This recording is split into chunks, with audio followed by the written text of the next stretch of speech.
ओ भगवते वासुदेवाय। ओम नमो भगवते वासुदेवाय। ओम नमो भगवते वासुदेवाय।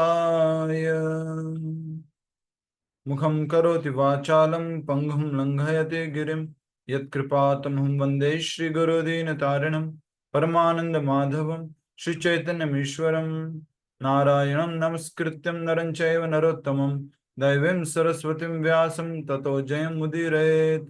नष्टप्रायेषु अभद्रेषु नित्यं भागवत सेवया भगवती उत्तमश्लोके भक्तिर्भवति नैष्ठिकी। हरे कृष्ण कृष्ण कृष्ण हरे हरे, हरे राम राम राम हरे हरे। आप सभी भक्तों का स्वागत है आज के श्रीमद् भागवत कथा रूप कार्यक्रम में। नया अध्याय शुरू कर रहे हैं आज हम। और अभी तक हमने सूर्य वंश के बारे में अध्ययन किया। अब हम चंद्र वंश के बारे में पढ़ने जा रहे हैं। चंद्र वंश की शुरुआत के बारे में पढ़ने जा रहे हैं। सूर्य वंश में स्वयं भगवान सूर्यदेव विवस्वान और उनके पुत्र वैवस्वत मनु, इक्ष्वाकु और इस प्रकार से ये पीढ़ी वंशावली के बारे में हमने अध्ययन किया। उसी पीढ़ी में आए भगवान श्री रामचंद्र और लवकुश। और अब जो है आगे हम देखने जा रहे हैं वो है चंद्रवंश। और इस अध्याय को संख्या हम सब लोग देंगे। कितना संख्या देंगे? 48। या 48 दे दीजिए संख्या इस अध्याय को। तारा पुत्र बुध महाराज पुरुरवा का उर्वशी द्वारा मोहित होना। नौवा स्कंद, नौवा स्कंद है। और नौवे स्कंद में हम इस श्रीमद् भागवत कथा रूप में ये तारा पुत्र बुध और महाराज पुरुरवा का उर्वशी द्वारा मोहित होना, आज ये अध्याय शुरू कर रहे हैं। इसमें ज्यादा समझाने का नहीं है, कहानी रूप में है। और जो कि एक सामान्य आकर्षण है स्त्री पुरुष के बीच में, उस आकर्षण को यहाँ पर बतलाया गया है। और उस आकर्षण की शक्ति को यहाँ पर बतलाया गया है इस कथा के माध्यम से। और किस प्रकार से व्यक्ति इस आकर्षण के कारण कैसा भी कर्म करने को तैयार हो जाता है, उसके बारे में यहाँ पर बताया गया है। सूर्य वंश का वर्णन करने के पश्चात श्रील शुकदेव गोस्वामी सोम वंश का वर्णन करने लगे। सोम अर्थात चंद्रवंश। ठीक है, चंद्रमा कौन है अभी? सोम है। ओम प्रकाश जी, चंद्रमा कौन है अभी? ओम प्रकाश जी, चंद्रमा कौन है अभी?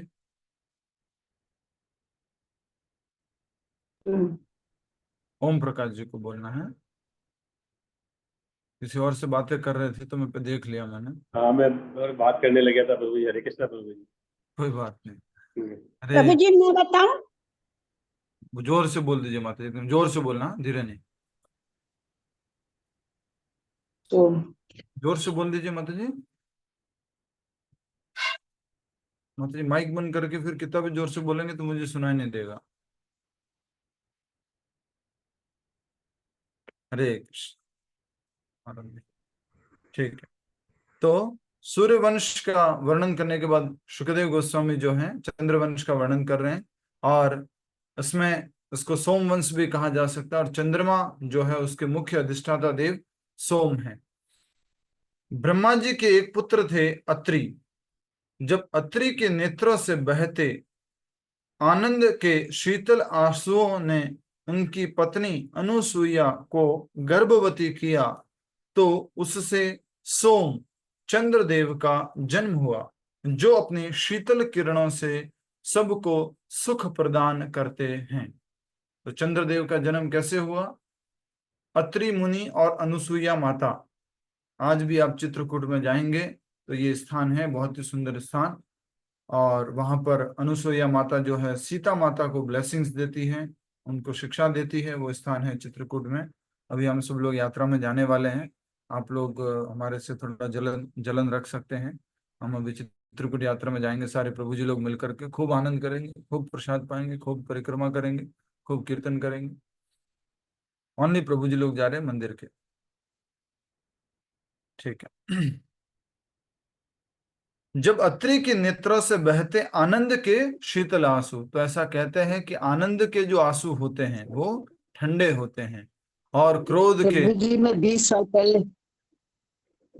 पहले गई थी चित्रकूट। जी माता जी, बहुत सुंदर, बहुत अच्छा, राम जी कृपा करें। तो जब अत्रि के नेत्रों से बहते आनंद के शीतल आंसुओं ने उनकी पत्नी अनुसुईया को गर्भवती किया, तो उससे सोम चंद्रदेव का जन्म हुआ, जो अपने शीतल किरणों से सबको सुख प्रदान करते हैं। ब्रह्मा जी ने सोम को ब्राह्मणों, औषधियों, जड़ी बूटियों तथा ग्रह नक्षत्रों का स्वामी नियुक्त किया। इसलिए ऐसा कहते हैं कि जो पेड़ पौधे हैं उसमें जो ये औषधीय गुण है, ये चंद्र की किरणों के कारण आता है, जो हमने भगवत गीता में भी समझा था। चंद्रमा की किरणें पड़ती हैं तब जाके ये औषधीय गुण इन सब पेड़ पौधों में, इन जड़ी बूटियों में ये गुण आता है। तो ब्रह्मा जी ने उनको किसके लिए नियुक्त किया, किसका स्वामी नियुक्त किया? ब्राह्मणों, औषधियों, जड़ी बूटियों और नक्षत्रों, ग्रह नक्षत्रों का स्वामी नियुक्त किया। तीनों लोकों पर विजय प्राप्त करने के पश्चात सोम ने राजसूय यज्ञ का आयोजन किया, परंतु समय के साथ उन्हें अपने शक्ति तथा प्रभाव पर घमंड होने लगा। कुछ न कुछ अवगुण आ जाता है। पूरे विश्व पर राज्य किया, राजसूय यज्ञ किया, सब जगह विजय प्राप्त कर ली पूरे तीनों लोकों में, और सबको अर्थात ब्राह्मणों को, औषधियों को, जड़ी बूटियों को और ग्रह नक्षत्रों को वो प्रधान के रूप में अपना स्वामित्व निभा रहे हैं। तो उन सब से उनको जो है ये घमंड आ गया है, और कहा जा रहा है कि अपनी शक्ति तथा प्रभाव पर घमंड होने लगा। एक समय उन्होंने देवताओं के गुरु बृहस्पति की पत्नी तारा का बलात् अपहरण कर लिया। तो ये जो है इनके घमंड का ही परिणाम है, और घमंड के कारण इन्होंने सोचा कि मैं भोक्ता हूं, मैं स्वामी हूं, मैंने तीनों लोकों पर राज्य कर लिया है। हाँ, हम डिटेल में नहीं जाएंगे, मुख्य मुख्य बातों को जो हमारे को शिक्षाप्रद है उनको सीखते हुए आगे बढ़ेंगे। एक समय उन्होंने देवताओं के गुरु बृहस्पति की पत्नी तारा का बलात् अपहरण कर लिया। यद्यपि बृहस्पति सोम से बारंबार उनकी पत्नी लौटा देने के लिए देने का निवेदन करते रहे, गर्व से चूर चंद्रदेव ने उनकी अवहेलना कर दी, और फलस्वरूप देवता और असुरों में घोर युद्ध आरंभ हो गया।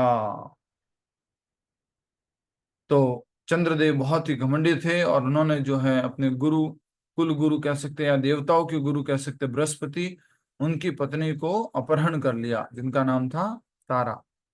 और बाद में उनका घमंड इतना था कि असुरों ने भी आक्रमण कर लिया उनके ऊपर, और असुर और ये जो देवता हैं इनका आपस में युद्ध होने लगा।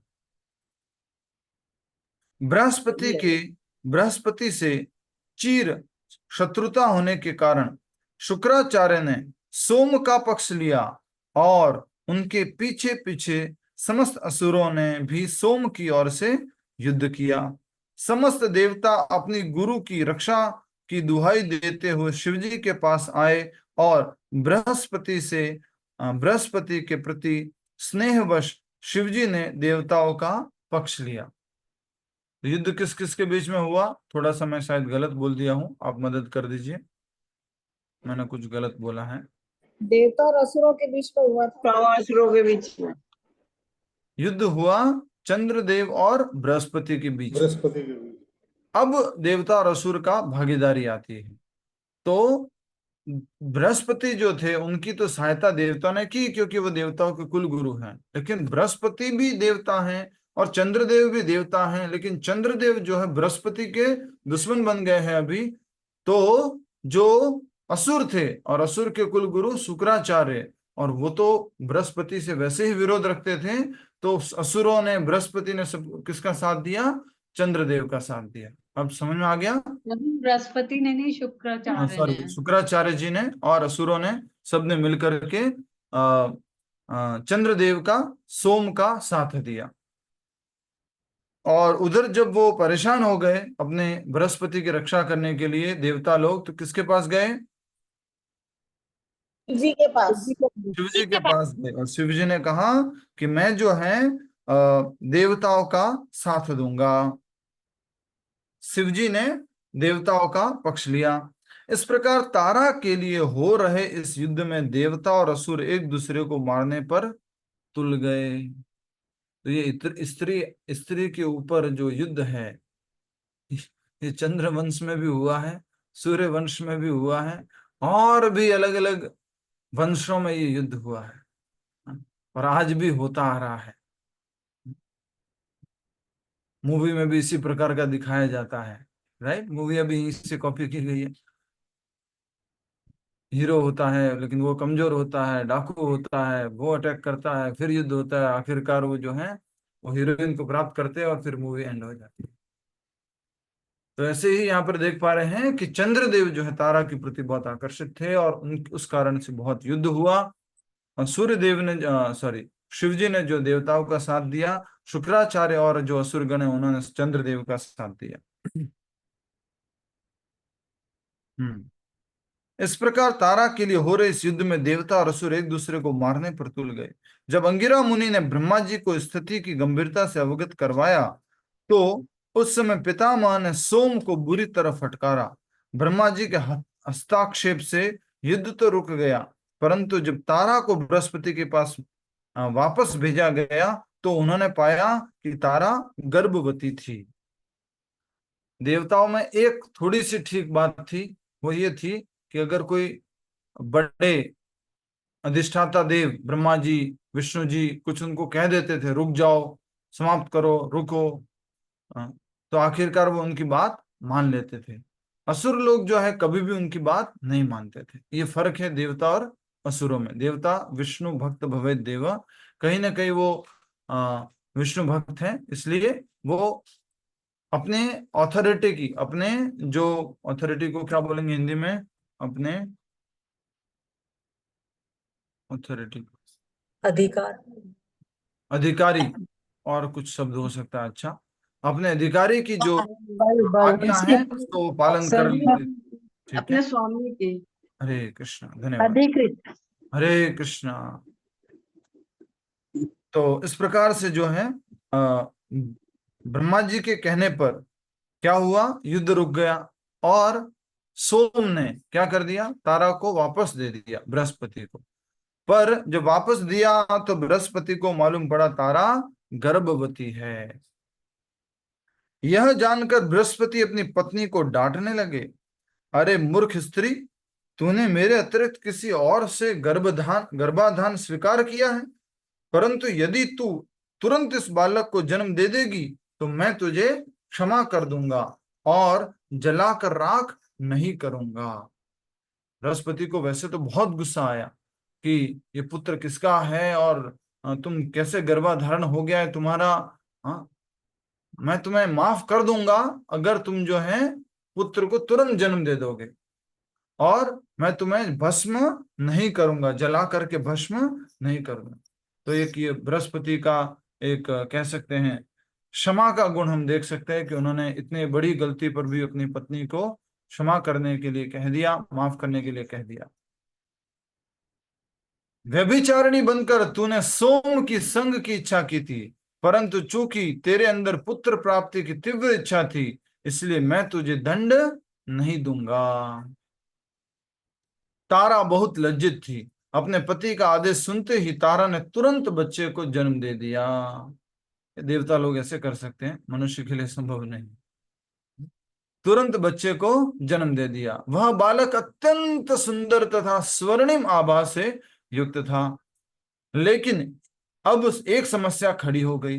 बृहस्पति और सोम दोनों इस अद्भुत बालक पर अपना दावा करने लगे, और इस प्रकार दोनों में लड़ाई हो गई। फिर से लड़ाई, पहले तारा को लेकर के लड़ाई, फिर तारा के बच्चे को लेकर के लड़ाई। बृहस्पति बोल रहे ये मेरा बच्चा है, और चंद्रदेव बोल रहे हैं ये मेरा बच्चा है। वहां उपस्थित सब देवता और ऋषियों ने तारा से आग्रह किया कि वे बच्चे के वास्तविक पिता का नाम बताए, कि वास्तव में इस बच्चे का पिता कौन है। कौन बता सकता है कि ये पिता कौन है बच्चे का? माता ही बता सकती है। माता बता बता सकते हैं। सकती है। तो प्रभुपाद जी उदाहरण शास्त्र में बहुत बार प्रभुपाद जी अपने प्रवचन में देते हैं। अगर आपको मालूम करना है कि पिता कौन है तो कौन बताएगा? माता बताएगी। और पिता कौन? भगवान श्री कृष्ण। और माता कौन? शास्त्र, वेद। वेद पढ़ेंगे तो हमें मालूम पड़ेगा कि हमारे पिता कौन है। भगवत गीता पढ़ेंगे तो हमें मालूम पड़ेगा हमारे पिता कौन है। तो इस प्रकार से देवताओं ने उनसे निवेदन किया, लेकिन परंतु लज्जा के कारण वह कोई उत्तर नहीं दे पाई। अब कैसे उत्तर दे कि किसका बच्चा है? और सब लोग एक समान पूछ रहे, सारे देवी देवता पूछ रहे, लज्जा आ रही है। यह देखकर बालक अत्यंत क्रोधित हो गया। अब तो बच्चे को भी गुस्सा आ गया, अरे बताना माँ मेरे बाप कौन है। हाँ? बालक को भी गुस्सा आ गया और जोर से बोलते हुए कहा, अरे व्यभिचारिणी स्त्री, तुम्हारी इस दिखावटी लज्जा का क्या लाभ? अपनी गलती स्वीकार करो और तुरंत मेरे पिता का नाम बताओ। बेटे ने भी माँ को डांट दिया और उसको व्यभिचारिणी कहा। उसको व्यभिचारिणी की आप अर्थ समझते ही हैं, तो उसको व्यभिचारिणी कहा। उस समय ब्रह्मा जी तारा को एकांत स्थान में ले गए और उसे समझा बुझाकर बालक के वास्तविक पिता के बारे में पूछताछ करने लगे। आखिरकार उसने नहीं बताया तारा ने, तो ब्रह्मा जी उसको अलग से लेके गए और एकांत में ले जाकर के पूछा, अरे बेटी तुम बताओ। समझा बुझा करके पूछा कि बेटा किसका है। उस समय तारा ने बहुत धीमे स्वर में कहा, यह चंद्रदेव सोम का पुत्र है। मैंने भी धीरे बोल दिया, यह चंद्रदेव सोम का पुत्र है, ये बृहस्पति का पुत्र नहीं है। तारा ने बता दिया ब्रह्मा जी को। यह जानकर सोम ने तुरंत बच्चे को अपने अधिकार में ले लिया। बच्चे की बुद्धिमत्ता को देखकर ब्रह्मा जी ने उसे बुध नाम दिया। तो चंद्रदेव के बेटे बुध। चंद्रदेव ने अत्यंत आनंद पूर्वक इस बालक का लालन पालन किया और बड़े होने पर बुध ने ईला के गर्भ से पुरूरवा नामक एक पुत्र को जन्म दिया। इस प्रसंग का वर्णन पहले किया जा चुका है। तो ये पहले अगर आपको याद होगा,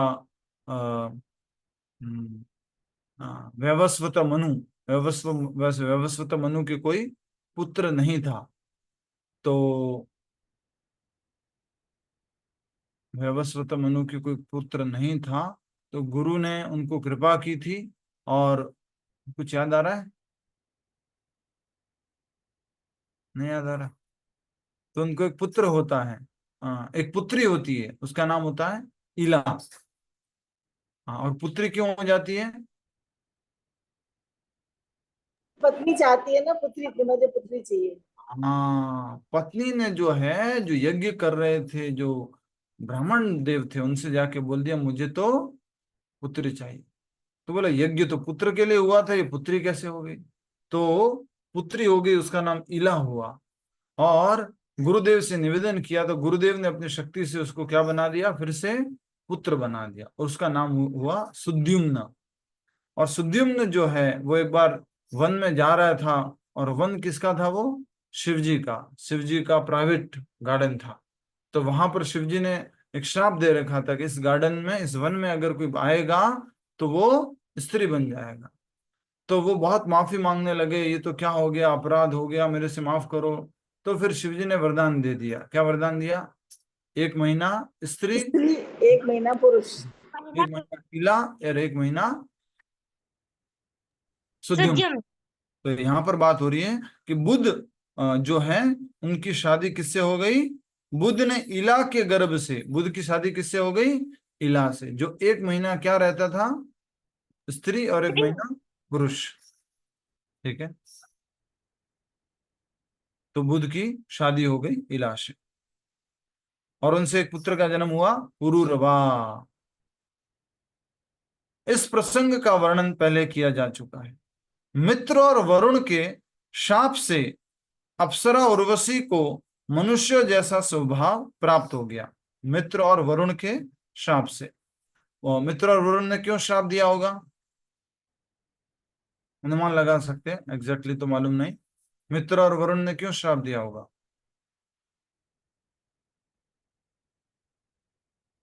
क्योंकि उर्वशी के साथ वो भोग नहीं कर पाए थे और इस कारण से उसने उर्वशी को श्राप दे दिया। मित्र और वरुण के श्राप से अप्सरा उर्वशी और मनुष्य उर्वशी को मनुष्य जैसा स्वभाव प्राप्त हो गया। एक समय जब श्री नारद मुनि इंद्रदेव की सभा में पुरूरवा के सौंदर्य, उसकी उदारता, सद्गुणों तथा श्रेष्ठ चरित्र का बखान कर रहे थे तो उसे सुनकर उर्वशी अत्यंत आकर्षित हो गई। ओ भैया, ओ प्रभु जी, ओ माता जी, मात्र पुरुष नहीं, स्त्री भी आकर्षित हो जाती है जब किसी पुरुष की सुंदरता का वर्णन किया जाए। रावण को सीता मैया की सुंदरता का वर्णन किया था तो रावण कामोत्तेजना से पूरा भर गया। उसी प्रकार से जब पुरूरवा की सुंदरता, उसकी उदारता, सद्गुणों का, श्रेष्ठ चरित्र का बखान किया तो उर्वशी उनसे आकर्षित हो गई। अब क्या? कामदेव के पुष्प बाणों से हताहत वह उस स्थान पर आप पहुंची जहां नरश्रेष्ठ पुरूरवा रहा करते थे। क्या लिखा है यहाँ पर? कामदेव के पुष्प बाणों से हताहत। कामदेव के कितने बाण होते हैं? कामदेव के कितने बाण होते हैं? सैकड़ों बाण होते हैं। बहुत बढ़िया, शाबाश माते। 5 बाण होते हैं कामदेव के। ठीक है, तो ये जो उर्वशी थी वो कामदेव के इन बाणों से, अर्थात वो पूरा क्या क्या हो गई है? अभी कामी हो गई है, लस्टी हो गई है और वो तुरंत उस स्थान पर चली गई जहां ये पुरूरवा रहते थे। कामदेव के समान पुरूरवा की सुंदरता को देखकर उर्वशी विमोहित हो गई और उसे देखकर पुरूरवा की आंखें भी उल्लास से चमक उठी, उसका शरीर पुलकित हो गया। मधुर एवं मृदु शब्दों में पुरूरवा ने उर्वशी से कहा, हे परम सुंदरी, तुम्हारा स्वागत है, कृपया यहाँ बैठो और बताओ कि मैं तुम्हारे लिए क्या कर सकता हूँ। जब तक तुम्हारा मन चाहे तुम मेरे साथ यहाँ रहकर जीवन का उपभोग कर सकती हो। मेरी तो बस यही इच्छा है कि हम दोनों एक दूसरे के संग में अनंत सुख भोगते हुए जीवन बिताए। वारे वाह, वारे वाह। आप लोगों ने सपने दिखाए थे क्या सबको? मनुष्यों को सुख, अनंत सुख का भोग करते हुए हम जीवन बिताए, ऐसा संभव है? भौतिक जगत में अनंत कुछ भी नहीं है, सीमित है। सारा भोग क्या है? सीमित है। तो कह रहे हैं कि मेरी तो बस यही इच्छा है कि हम दोनों एक दूसरे के संग में अनंत सुख भोगते हुए जीवन बिता दें। उर्वशी ने उत्तर दिया, हे पुरुष श्रेष्ठ, भला ऐसी कौन सी स्त्री होगी जिसका मन और आंखें तुम्हें देखकर आकर्षित नहीं होगी। वाह, इसने भी एक बाण फेंक दिया। हरि बोल। तुम जिस किसी स्त्री का आलिंगन करोगे वह कभी भी तुम्हारे साथ संभोग करने से मना नहीं करेगी। यद्यपि मैं स्वर्ग में रहती हूँ और तुम इस धरती के निवासी हो, परंतु चूंकि तुम प्रत्येक दृष्टि से श्रेष्ठ हो, मैं तुम्हें अपने पति रूप में स्वीकार करूंगी। मेरा बस यही अनुरोध है कि तुम मेरे साथ आए इन दोनों मेमनों की अच्छी तरह देखभाल करोगे। मेमने क्या है? तो भी बकरी के बच्चे होते हैं मेमने। बकरी के बच्चे। इंग्लिश में क्या बोलते हैं? लैम्स बोल। लैम्स, लैम्स, लाम्स। लैम्स। प्रभु लाम्स लैम्स। बोलते हैं, मतलब वो बकरी के बच्चे नहीं होते, वो शीप के बच्चे होते हैं। भेड़ के बच्चे होते हैं। भेड़ शेर के बच्चे, हाँ, शेर के बच्चे। शेर के नहीं, भेड़ के। भेड़ के बच्चे मेमने। हाँ जी, अपने अच्छा। डिक्शनरी को अपडेट कर दीजिएगा। ठीक है, तो उर्वशी ने कुछ शर्त रखी। उसने कहा, यस, हमें आपसे शादी करने में, आपकी पत्नी रूप में सेवा करने में हमें कोई परेशानी नहीं है। बस आप जो है हमारी कुछ शर्त है उसको पालन कीजिए। तो क्या है शर्त? शर्त इस प्रकार से है मेरा बस यही अनुरोध है कि तुम मेरे साथ आए इन 2 मेमनों की अच्छी तरह देखभाल करना, पहला। इसके अतिरिक्त मेरी 2 शर्त और हैं। 2 क्या हैं? तुम मुझे सदैव घी में पका हुआ भोजन ही खिलाना। अरे क्या बात कर दी उर्वशी, हमारे तो वैसे ही घी में ही बनता है। राजा हूं मैं तो घी में पका हुआ भोजन ही खिलाना। और संभोग के अतिरिक्त मैं तुम्हें कभी नग्न अवस्था में न देखूं। यदि ऐसा हुआ तो मैं तुम्हें छोड़कर चली जाऊंगी। ये 3 शर्त रखी है उर्वशी ने। और इस प्रकार से ये उनका पति पत्नी का जीवन शुरू हो गया। इन शर्तों को स्वीकार करते हुए महाराज पुरूरवा ने कहा, हे सुंदरी, तुम्हारी मधुरता और स्त्रियोचित हाव भाव अत्यंत मनोहारी तथा आकर्षक हैं। तुम स्वेच्छा से स्वर्ग का त्याग करके इस पृथ्वी लोक पर आई हो। फिर भला ऐसा कौन मूर्ख होगा जो तुम जैसी देवी को स्वीकार नहीं करेगा। तत्पश्चात महाराज पुरूरवा मुक्त रूप से उर्वशी के साथ जीवन भोगने लगे। और चूंकि उनका चित्त पूरी तरह उर्वशी की सुंदरता से लुब्ध हो चुका था, उन्हें इस बात का कोई विचार नहीं रहा कि किस प्रकार दिन रात बीत रहे हैं। ये हमने पहले भी देखा था। जब व्यक्ति भोग में चला जाता है तो समय कैसे बीतता है मालूम नहीं पड़ता है। माला करते में टाइम, हरे कृष्ण कृष्ण कृष्ण हरे राम, वो इतनी बाकी है। हरे कृष्ण। टीवी देख लो, मोबाइल स्क्रॉल कर लो, भाई साहब, आहा, क्या टाइम जाता है। एक के बाद एक, एक के बाद एक, एक के बाद एक, एक के बाद भोग है वो। ये तपस्या है। तपस्या में टाइम कैसा लगता है? अरे यार अभी, हरे कृष्ण कृष्ण। ये तपस्या है। और भोग में सालों साल निकल जाते हैं। याद करेंगे हम तो, जो करदम मुनि, करदम मुनि और देवहूति। तो कर्दम मुनि और देवहूति, बाद में कर्दम मुनि ने देवहूति के लिए क्या बनाया था? एक एक ग्रह, एक पूरा ग्रह बना दिया। और उसमें वो उसको लेकर के गए, पूरा घुमा रहे हैं, और सालों साल निकल गए। बाद में कर्दम मुनि, अरे ये क्या हो गया, इतने साल निकल गए। ऐसे हमने पढ़ा था वो, क्या नाम था उसका, जो आगे जाके स्त्री बना था और स्त्री पुरुष बना था। हाँ, पुरंजन और पुरंजन। पुरंजन और पुरंजनी। पुरंजन। वाह, क्या समय निकला। तो भोग में, और भी पीछे हमने कथा पढ़ी थी, भोग में समय ऐसे ही निकल जाता है। हमेशा भोग करना है कि समय तो बहुत कम है, और समय मिल जाता, और समय मिल जाता। ये भोग का लक्षण है। क्योंकि अभी हम इस भौतिक शरीर के बंधन में हैं, अपने आप को शरीर मानते हैं। ठीक है, आगे बढ़ते हैं। माइक बंद कर दीजिए। तत्पश्चात महाराज पुरूरवा मुक्त रूप से उर्वशी के साथ भोग करने लगे, भोगने उर्वशी के साथ जीवन भोगने लगे। और चूंकि उनका चित्त पूरी तरह उर्वशी की सुंदरता से लुब्ध हो चुका था, उन्हें इस बात का कोई विचार नहीं रहा कि किस प्रकार दिन रात बीत रहे हैं। उन दोनों ने देवताओं की क्रीड़ा स्थली रहे अनेक स्वर्गिक स्थानों जैसे चित्र रथ तथा नंदन उद्यानों में संभोग सुख लिया। परंतु फिर भी ये क्षण भंगुर भोग विलास पुरूरवा के हृदय को संतुष्ट नहीं कर पाए। कभी भी कोई भी व्यक्ति संतुष्ट नहीं हो सकता भोगों से। भगवद गीता में भी भगवान कहते हैं, कामाग्नि दग्ध कर्माणि तमाहु पंडिता बुधा। ये काम अग्नि जो है, ये शांत नहीं हो सकती। अगर अब कामाग्नि जली हुई है और हम सोचेंगे कि भोग लेते हैं, तो ये किसके बराबर हुआ उसमें? बोलो। अग्नि घी में डालने के बराबर, अग्नि घी में अग्नि घी में डालने घी डालने देने के के समान। बराबर हुआ। और बढ़ती जाती है। प्रभुपाद जी बताते हैं कि काम को संतुष्ट करने से काम समाप्त नहीं होगा, काम को संयम करने से काम समाप्त होगा। और काम अलग अलग तरह का है। जो समय जाने की बात कर रहे हैं हम, तो मोबाइल पे वीडियो देख लिया, यूट्यूब पे भी देख लिया, कुछ इस तरह से ताश पत्ते खेल लिए, कुछ लोगों के साथ गप्पे लड़ाने लग गए, निकलता जा रहा टाइम। प्रजल्पा कर दिया, समय निकलता जाता है। अभी हम थोड़ा इंग्लिश में बोलने का ट्राई करता हूँ। recently I was flying from Amritsar to Delhi, and the Indigo flight was there, and that Indigo flight there was a tagline, how times fly, 18 years of services.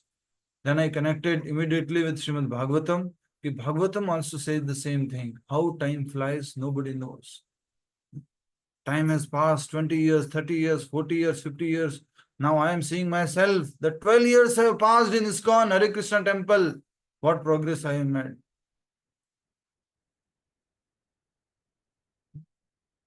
Same way we have to understand this time is passing. समय निकल रहा है, निकल रहा है, निकल रहा है.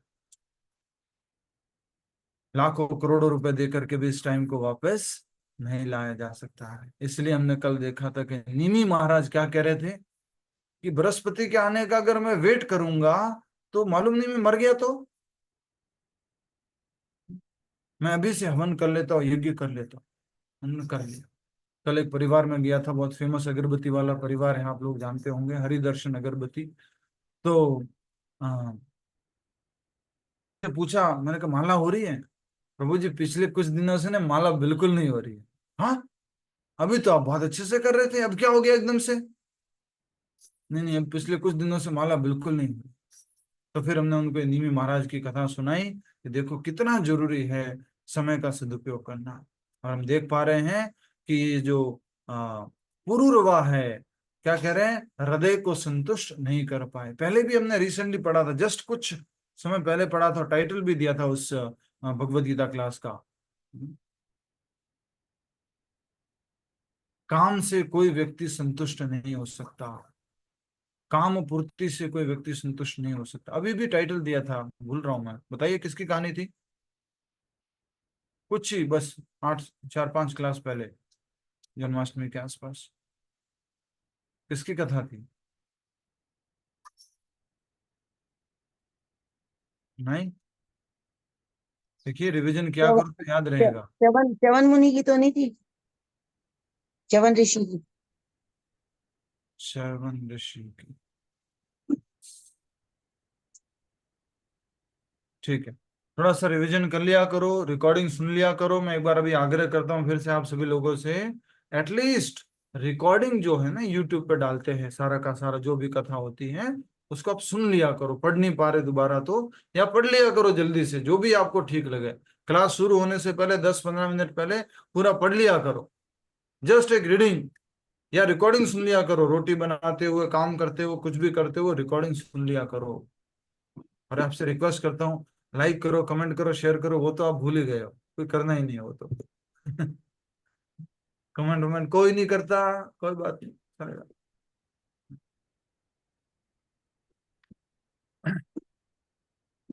कृपया करके सुन लिया करो. नहीं तो ये कथा रूप पढ़ने का कोई मतलब नहीं. ये कथा रूप पढ़ने के पीछे क्या उद्देश्य था कि मैं कथा रूप में पढ़ेंगे तो याद रहेगा. नहीं, श्लोक वाले में क्या होगा, श्लोक पढ़ेंगे, फिर तात्पर्य पढ़ेंगे, फिर दूसरा नया श्लोक पढ़ेंगे, कनेक्शन ही भूल जाएंगे इतनी देर में.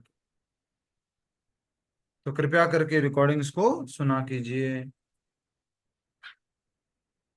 ठीक है, आगे बढ़ते हैं. वो खोल दीजिए उसको, लाइट आएगी.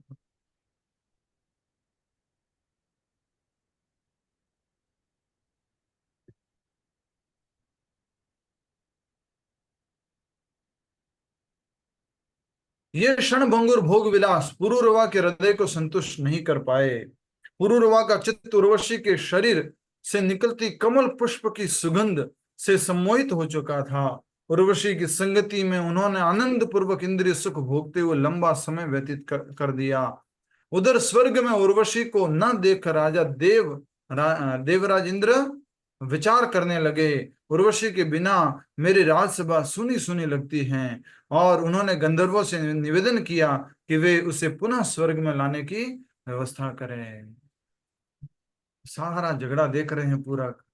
अभी चंद्रमा और बृहस्पति के बीच में हुआ, अभी इंद्र और किसके चल रहा है, पुरूरवा के बीच में बात चल रही है. इंद्र बोल रहे कि स्वर्ग में आनंद नहीं आ रहा, कुछ चमक धमक नहीं है. उर्वशी कहाँ गई, उनको लेके आइए. नाचने वाली वो जो सुंदर स्त्री थी वो कहाँ गई?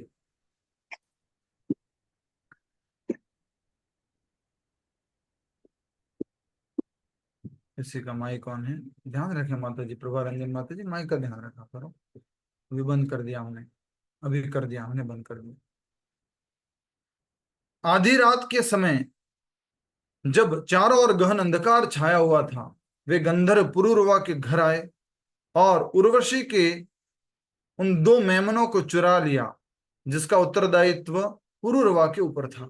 उर्वशी उन मेमनों को अपने पुत्रों के समान प्रेम करती थी। जब उसने चोरी करके ले जा रहे उन मेमनों की कातर मिनमिनाहट सुनी तो वे अपने पति को फटकारते हुए कहने लगी, मूर्खतावश मैंने एक ऐसे अयोग्य पति का आश्रय लिया जो यद्यपि स्वयं को बड़ा वीर मानता है परंतु वास्तव में वह कायर था और नपुंसक है। मैंने इस व्यक्ति पर विश्वास किया परंतु ये लुटेरे मैंने मेरे दोनों पुत्रों को उठाकर ले गए। आज मेरा सब कुछ लूट गया। यद्यपि दिन में यह व्यक्ति स्वयं को एक महान पुरुष दिखाता है परंतु रात को यह कायर भयभीत हो एक स्त्री के समान मेरे साथ लेटा हुआ है। कहने का अर्थ क्या हुआ कि उन्होंने उस दो मेमनों की रक्षा नहीं की। आप तो चक्रवर्ती सम्राट है, आप तो बहुत बड़े राजा हैं, उन दो मेमनों की रक्षा नहीं कर पाए। उर्वशी के तीखे शब्दों ने पुरूरवा को उसी प्रकार मर्माहत कर डाला जिस प्रकार महावत के अंकुश प्रहार से हाथी पीड़ित हो जाता है। वे तुरंत अपने बिस्तर से उठे और अपनी तलवार उठाकर उन लुटेरों के पीछे दौड़ पड़े परंतु हड़बड़ी में वे अपने नग्न शरीर को ढकना भूल गए। उन्हें कुछ दूर दौड़ने के बाद गंधर्वों ने उन मेमनों को छोड़ दिया।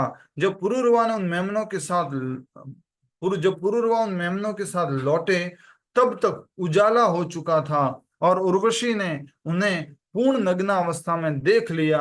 अपने पूर्व प्रतिबंध के अनुसार वह उसी स्थान पर पुरूरवा को छोड़ करके स्वर्ग लौट गई। पुरूरवा को छोड़ दिया और स्वर्ग चली गई। शर्त थी उसकी, वो शर्त जो है भंग हो गई। इस कारण से जो उर्वशी है वो वापस स्वर्गलोक को लौट गई। उर्वशी के जाते ही पुरूरवा व्याकुल हुए, नग्न अवस्था में ही इधर उधर दौड़ते हुए चिल्लाने लगे, हे प्रिया रुको, मुझे छोड़कर मत जाओ। अरे निर्दया, क्या तुम कुछ क्षणों के लिए ठहर नहीं सकती जिससे हम बातें कर सकें? क्यों तुम इस प्रकार मेरी हत्या कर रही हो? ये स्त्री के वियोग में इस प्रकार से ये पुरूरवा बोल रहे हैं। गहरी आसक्ति के कारण पुरूरवा पागलों की भांति शोक करते हुए पूरी पृथ्वी पर उर्वशी को खोजने लगा। इस प्रकार विचरण करते हुए एक दिन उसने कुरुक्षेत्र में सरस्वती नदी के तट पर उर्वशी को उसकी 5 सखियों के साथ विहार करते हुए देखा। हर्षोल्लासित हो उसने कहा, हे देवी, हे क्रूरा, कृपया मेरे साथ कुछ समय यहाँ रहो। मैं जानता हूं कि मैंने कभी तुम्हें कोई सुख नहीं दिया परंतु इसका अर्थ यह नहीं कि तुम मुझे छोड़कर चली जाओ, और यदि तुम मुझे छोड़ना भी चाहती हो तो कम से कम कुछ देर रुक कर मुझसे बात तो करो।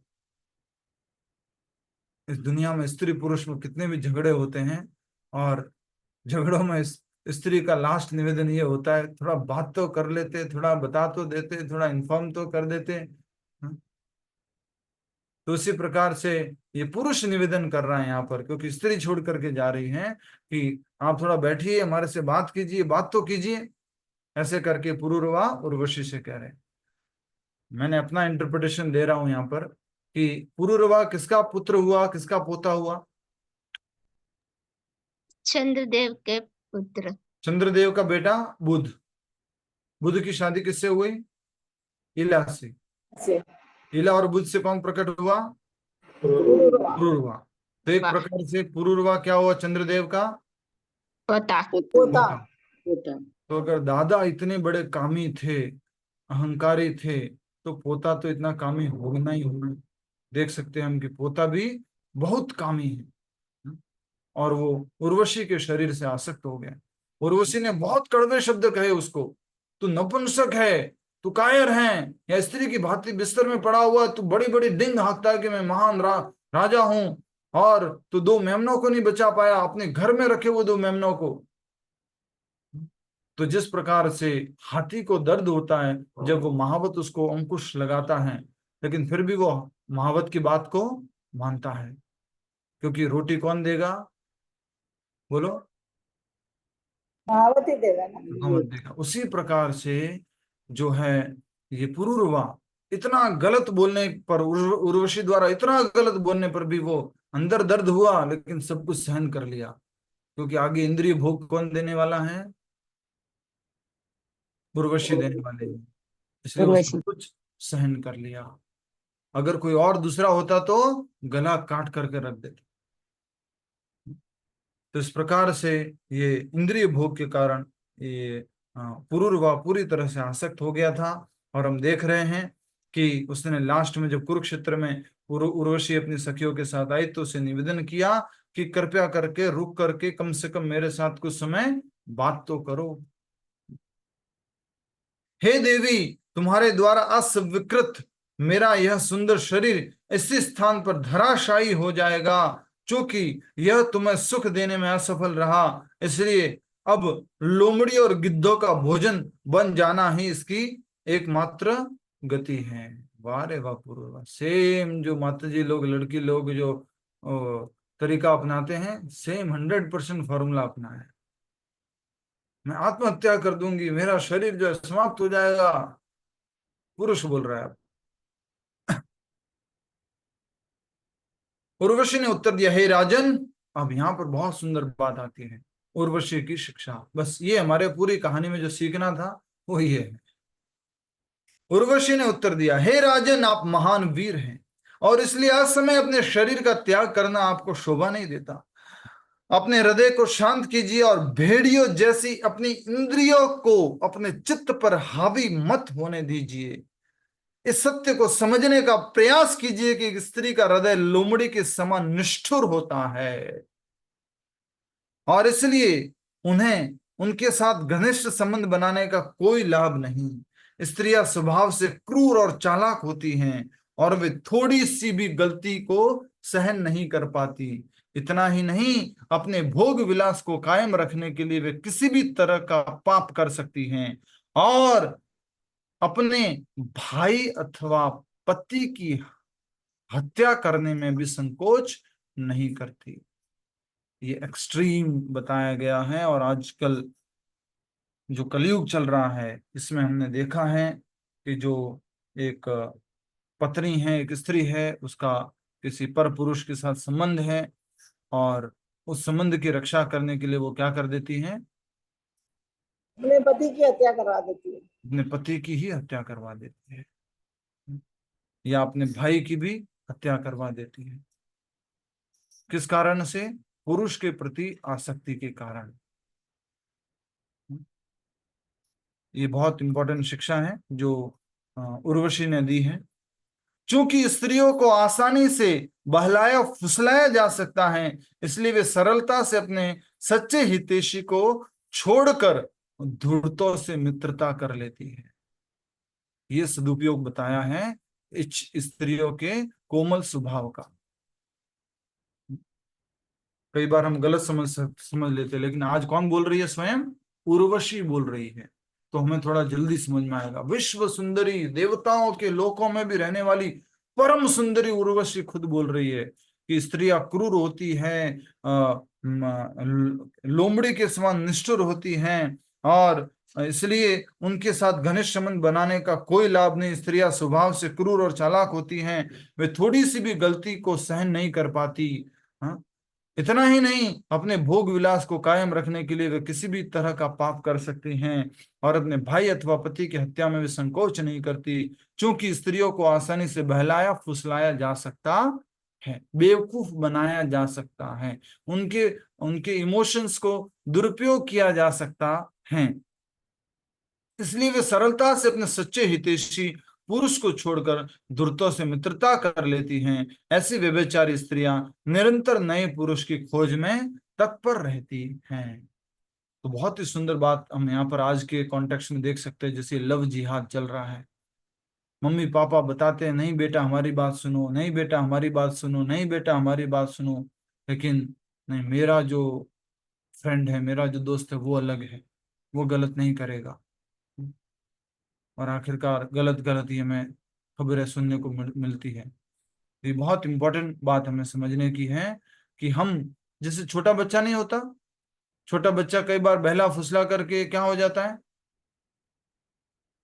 क्या हो जाता है? तो वही बात मान लेता है बहला फुसला कर। हाँ हाँ, और मम्मी पापा के खिलाफ हो जाता है, मम्मी पापा की बात नहीं मानता।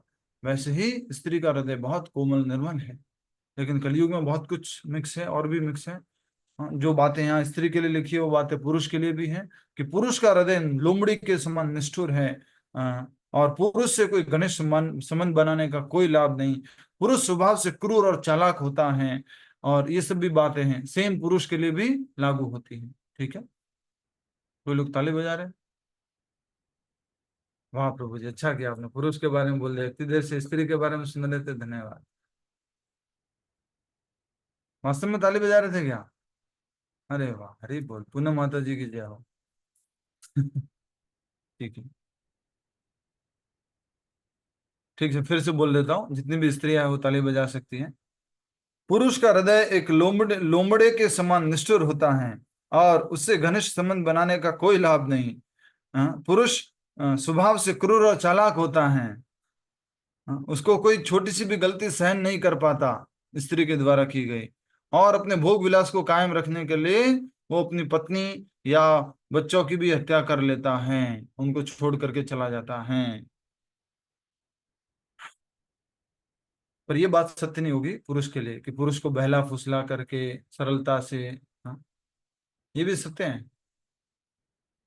अच्छा, ये भी सत्य है, क्योंकि स्त्रियां पुरुष को अच्छे से बहला फुसला लेती है अपने जाल में।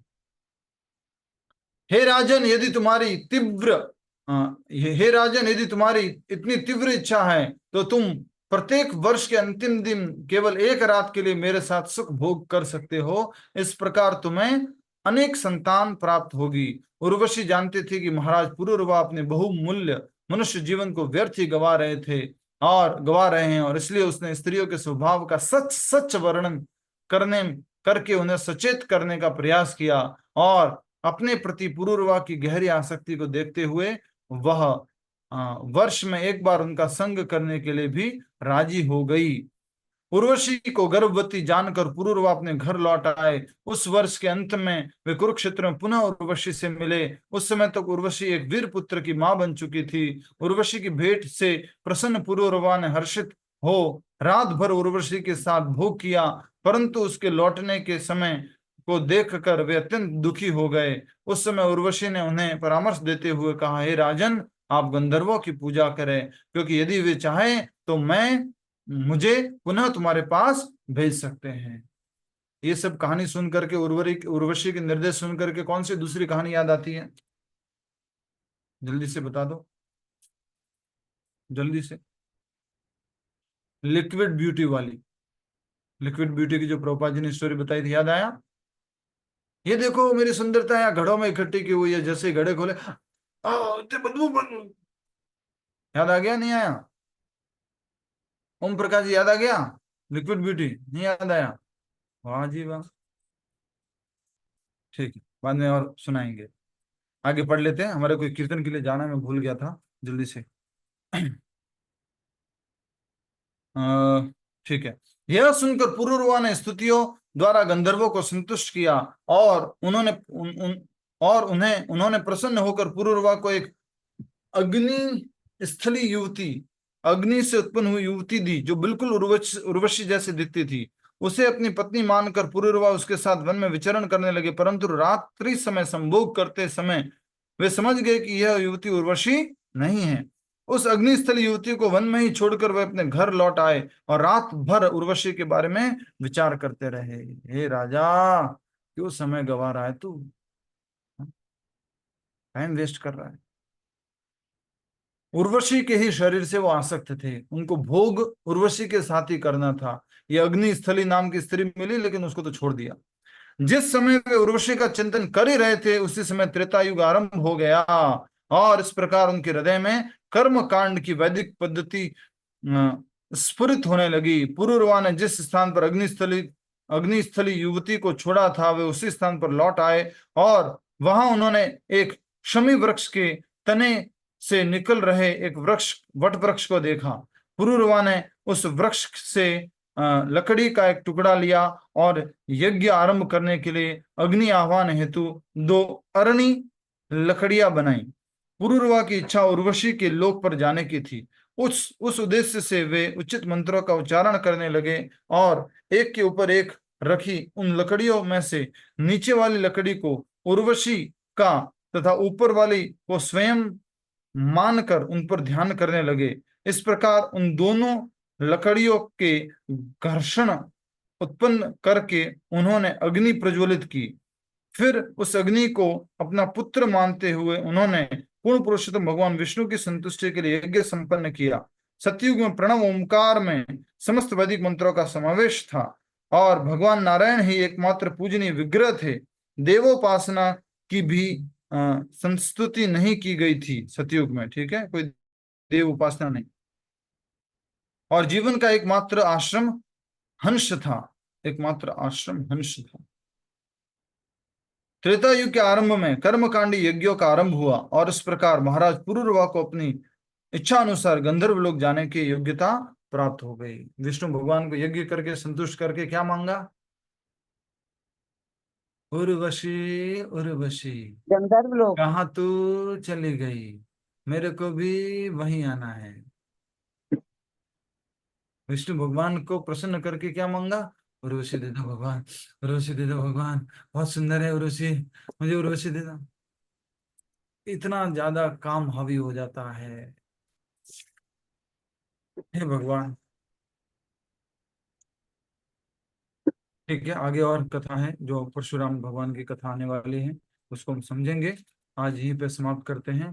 पुरुरवा, तूने काम की शक्ति बताई और हमें भगवान इस काम के अंदर मत आने देना।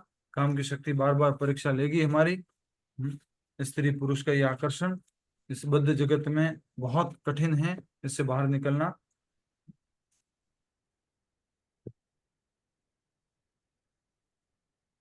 ठीक है, यहीं पे समाप्त करते हैं। माला जप करेंगे। आप में से कोई ने होमवर्क दिया था। कल होमवर्क दिया था?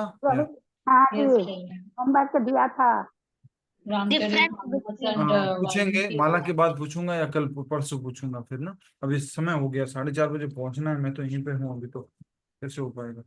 ठीक है, माला जब शुरू करेंगे।